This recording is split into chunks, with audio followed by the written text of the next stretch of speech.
أنا دكتورة إيمان عليوة، استشاري ريادة الأعمال والمهارات الوظيفية، وخبيرة في مساعدة الشباب إنهم يبدأوا مشاريعهم بطريقة صح.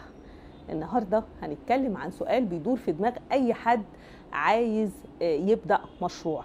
إزاي أختار فكرة مشروع ناجح؟ الفكرة الناجحة مش مجرد حاجة تيجي في بالك وتتحمس ليها. الفكرة لازم تكون قابلة للتنفيذ وتحقق لك دخل وربح مستمر، وكمان تناسب قدراتك واهتماماتك. طيب، أول حاجة هتكلم عنها معاكم هي أفكار أو أنواع أفكار المشاريع. طيب، أنا عندي 3 أنواع من المشاريع أو 3 أنواع من أفكار المشاريع، يا إما مشروع تجاري، يا إما مشروع خدمي، يا إما مشروع صناعي أو إنتاجي. طيب، المشروع التجاري يعني إيه؟ يعني بيع وشراء، مثلا زي بنت مثلا بتفتح في قرية صغيرة بتفتح محل لبيع مستلزمات المدارس في وقت الدراسة. أكيد الطلب هيكون كتير جدا في الفترة دي على السلعة اللي هي بتبيعها وهي أدوات المدارس. طبعا المحل فيه عنده فرصة إنه ينجح بسرعة بشكل كبير جدا. ليه؟ لأنه فتح في موسم الناس بتدور على السلعة دي عشان تشتريها، وبالتالي ففرصة نجاحه كبيرة جدا. طيب، بالنسبة لأفكار المشروعات الخدمية، وده تاني نوع من أنواع الأفكار للمشروعات، إنك تقدم خدمة للناس. زي مثلا هنقول مثال عشان الدنيا تبقى واضحة بشكل أفضل. زي مثلا شاب بيعرف يصلح موبايلات وأجهزة كهربائية، فتح ورشة صغيرة وبقى عنده زباين كتير في القرى اللي حواليه. ليه؟ لأن القرى اللي هو فيها ما كانش فيها حد عنده صيانة موبايلات وأجهزة كهربائية، فكانت الناس في القرية بتضطر إنها تنتقل لمكان تاني أو تنتقل للمدينة عشان تصلح الحاجة بتاعتها. فلما بقى في حد في بيشتغل صيانة متخصص في نفس القرية اللي هم فيها، فبدأ يبقى أسهل ليهم طبعا إن هم يتعاملوا معاه. ومش ولاد القرية بس أو زباين القرية بس، لأ، ده القرى كمان اللي حواليه بدأوا إن هم يجوا له. هنا فرصة المشروع إن هو يكون ناجح فرصة كبيرة جدا. طيب، في عندي ثالث نوع من أفكار المشروعات، وهي المشروعات الصناعية أو المشروعات الإنتاجية. مثال، واحد مثلا عنده خبرة في منتجات الألبان، بيعرف يعمل جبنة، بيعرف يعمل زبدة، بيعرف يعمل آيس كريم، بيعرف يعمل حاجات معينة من منتجات الألبان بجودة كويسة جدا. الشخص ده أو الست دي بدأت في بيتها، مع الوقت المشروع كبر، بدأت بدل ما بتعمل في بيتها بدأت توزع على المحلات.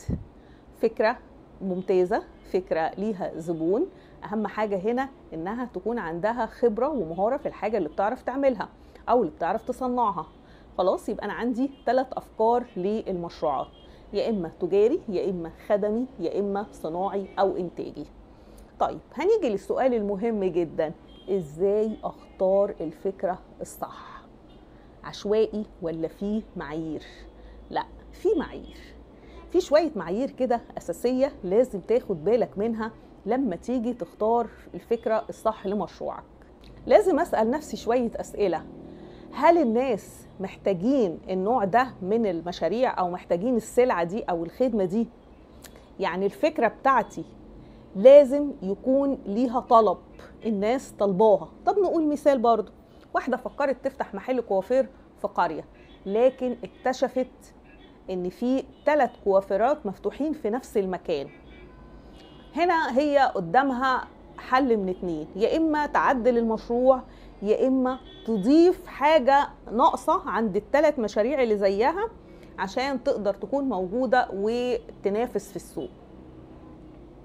هنا هي قررت انها بدل ما تفتح مشروع كوافير عادي، هي اتخصصت في حاجة واحدة ناقصة عندهم، زي مثلا تجهيز العرايس او ميك اب بروفيشنال. انها اختارت حاجة الكوافيرات اللي حواليها مش بيقدموها. طبعا النتيجة انها اصبحت مشهورة في المكان اللي هي فاتحة فيه او مشهورة في القرية اللي هي فتحت فيها، وبدأ يجي لها زباين مخصوص ليها.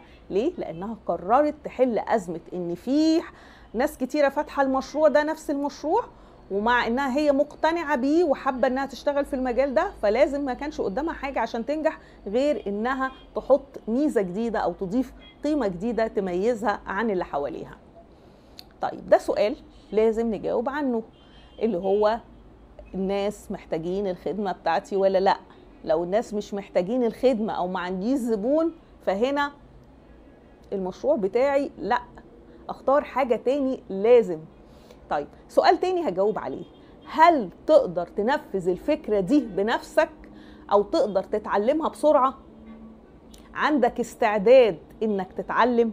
عندك المهارة اللي تقدر تنفذ بيها الفكرة دي؟ يعني السؤال او الاجابة ان لازم يكون عندك مهارة او لازم يكون عندك استعداد انك تتعلم بسرعة الحاجة اللي عايز تعملها.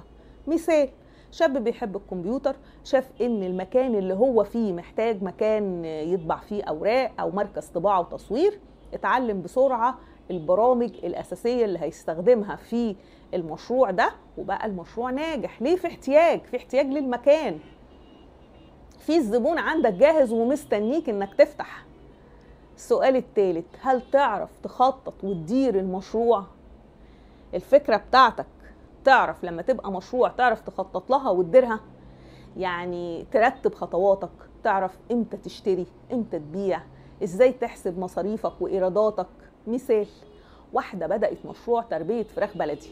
في الأول اشترت كتير جدا من غير ما تحسب التكلفة، اشترت كمية فراخ كبيرة. ما في الوقت ده هي ما حسبتش هيكلفوا علف قد ايه او هيستهلكوا علف قد ايه. طبعا بعد ما اتعلمت صح وبدأت تعمل خطة للتربية والبيع، هنا بدأت انها تشتغل بشكل سليم. يبقى لازم ولابد، مهم جدا جدا جدا ان انا اخطط لمشروعي صح، عشان ما يبقاش عندي مثلا حاجة اتفاجئ بيها وانا شغالة، زي بتاعة الفراخ دي لما جابت فراخ وفي نفس الوقت ما كانتش عاملة حسابها ليه ان الفراخ دي الكم ده هيستهلك كم العلف ده كله. خلاص، فلازم اخطط ولازم اكون حاسبة بالظبط التكلفة اللي انا هستخدمها اثناء ادارة المشروع. سؤال رابع، هل المشروع بيحقق ربح؟ هتقولي دي الارزاق بتاعة ربنا. هقولك الارزاق بتاعة ربنا وكل حاجة، لكن لازم تحسب ولازم تعرف لو مصاريفك اقل من الدخل بتاعك، هنا انت في مشكلة. نقول مثال، شاب قرر يفتح كشك عصير. هو لقى انه هو بيبيع الكوبايات بتكلفة عالية، التكلفة دي مش بتحقق له نفس الربح. يعني هو بيشتري مثلا كوبايات، بتكون الكوبايه البلاستيك اللي بيحط فيها او الكوبايه الكرتوني اللي بيحط فيها الشاي بيشتري نوعيه غاليه. طبعا بعد ما حسبها بدأ يفكر في حاجه تانية، قال لك لا، طب ما انا اشتري بالجمله عشان اقلل المصاريف والربح بتاعي يبقى اكبر. هنا قدر يحقق الربح بتاعه. ليه؟ لما حسب المصاريف. ليه؟ لازم تكون عندي المصاريف اللي بصرفها اقل من الدخل اللي بيجيلي عشان اقدر اقول ان انا كسبت ومشروعي حقق ربح. اسئله مش صعبه، لكن إجاباتها أساسية وضرورية جدا لنجاح فكرة أي مشروع أنا عايزة أعمله. وزي ما شفنا، النجاح مش بس فكرة، النجاح إنك تعرف إزاي تختار صح، تبدأ صغير وتحسب خطواتك. أنا دكتورة إيمان عليوة، ودي قناتي، قناة طريق البيزنس. هدفنا نوريكم الطريق ونشارك معاكم قصص حقيقية وأفكار عملية تقدروا تبدأوا بيها فوراً. ما تنسوش تعملوا اشتراك وتفعلوا الجرس عشان توصل لكم الفيديوهات الجاية اللي هنشارك فيها أفكار واقعية لمشاريع ممكن تبدأوا بيها فوراً. وخليك فاكر دايماً، ابدأ بفكرة صغيرة بس بفكر كبير.